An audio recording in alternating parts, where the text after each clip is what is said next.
On Saturday, the BC Liberal Party will elect a new leader. And this week, we have been giving you a look at who the four candidates are and where they come from.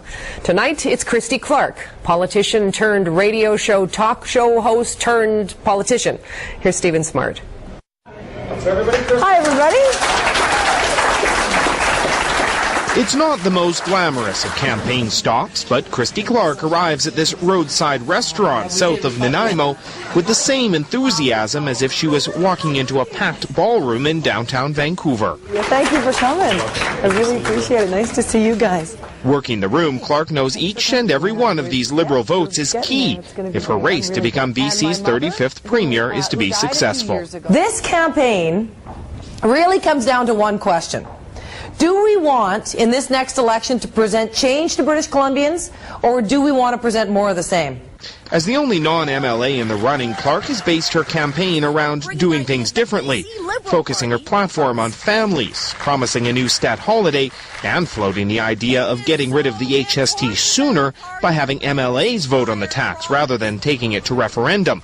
And though she's had to reverse course on that idea, the mere suggestion solidified her place outside the pack. People are hungry for things to change, for Victoria to change the way that it does business. But is Clark really as much of an outsider as she'd like people to think? When it comes to support for her campaign from MLAs, the answer would be yes, with only one relatively unknown backbencher on board. But when it comes to her experience, her political experience in the legislature, for instance, the line between insider and outsider is a little more murky.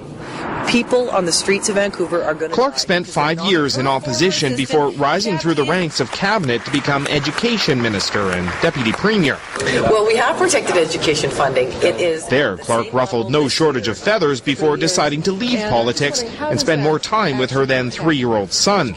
But Clark wasn't out of the public eye for long, running unsuccessfully for the NPA mayoral nomination in Vancouver, then settling into a highly rated radio talk show. Some of your critics have called you, I think the term some people have used is a political tourist.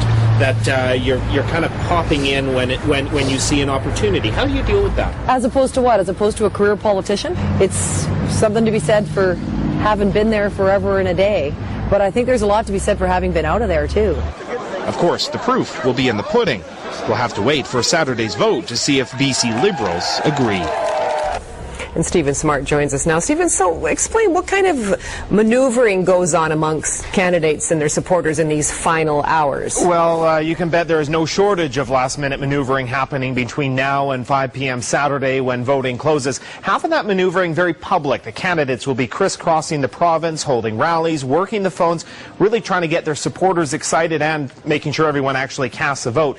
The other half is more behind the scenes, working on getting that all-important second ballot support. Today, we had a number of Mike DeYoung supporters, for instance, coming out saying that they'll back George Abbott on the second ballot. And you can bet Christy Clark and Kevin Falcon will be trying to get some of those second ballot votes as well. So you can bet the candidates will be going all out between now and Saturday. And, of course, you can watch the culmination of those efforts. Our Liberal Leadership Vote Special airs 6 to 7 Saturday evening on Check News, CBC News Network, as well as on CBC Radio. Gloria? Stephen, thank you.